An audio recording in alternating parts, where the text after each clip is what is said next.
রমজানের শেষের দিকে মাছের চাহিদা বেড়েছে, তবে সামুদ্রিক এবং অন্যান্য মাছের সরবরাহ কম থাকায় দাম বেড়েছে। এ বিষয়ে বিস্তারিত জানাতে পটুয়াখালীর কলাপাড়ার নাচনাপাড়া পাইকারি মাছ বাজার থেকে যুক্ত আছেন জসিম পারভেজ। জসিম, মাছের বাড়তি দাম নিয়ে ক্রেতা বিক্রেতারা কি বলছেন জানাবেন।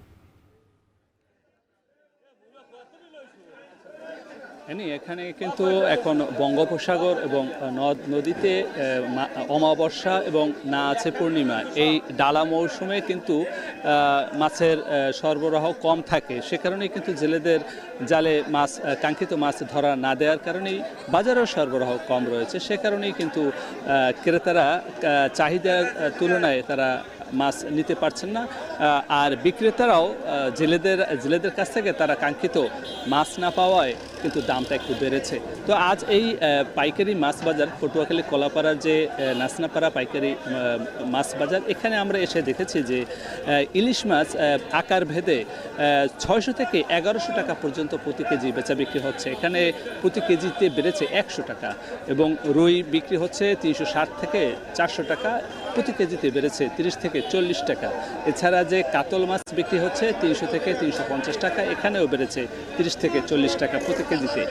এছাড়া যে সিলভার কার্প মাছ রয়েছে সেগুলো বিক্রি হচ্ছে এখানে 180 টাকা প্রতি কেজি, প্রতি কেজিতে বেড়েছে 10 টাকা, এবং মলাপুটি সেগুলো বিক্রি হচ্ছে 170 টাকা, এখানে বেড়েছে 10 টাকা প্রতি কেজিতে, এবং পোয়া মাছ বিক্রি হচ্ছে 250 থেকে 300 টাকা, এখানে প্রতি কেজিতে বেড়েছে 50 টাকা।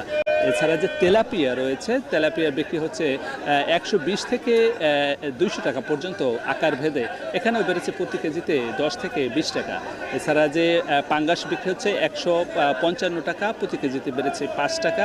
নদীর যে পাঙ্গাস রয়েছে সেই পাঙ্গাস বিক্রি হচ্ছে 300 থেকে 700 টাকা পর্যন্ত, এখানে প্রতি কেজিতে বেড়েছে 100 টাকা, এমনটি আমরা জানতে পেরেছি। তো এখানকার ক্রেতা এবং বিক্রেতারা বলছেন যে এখন অমাবস্যা এবং পূর্ণিমা তিথি না থাকায় মাছের সরবরাহ কম রয়েছে, সে কারণে বাজারে দামটাও চড়া রয়েছে।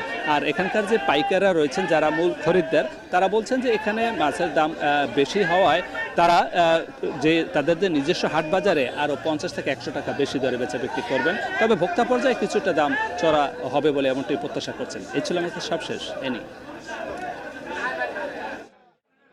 পটুয়াখালীর মাছের বাজার নিয়ে জানাচ্ছিলেন সহকর্মী জসিম পারভেজ।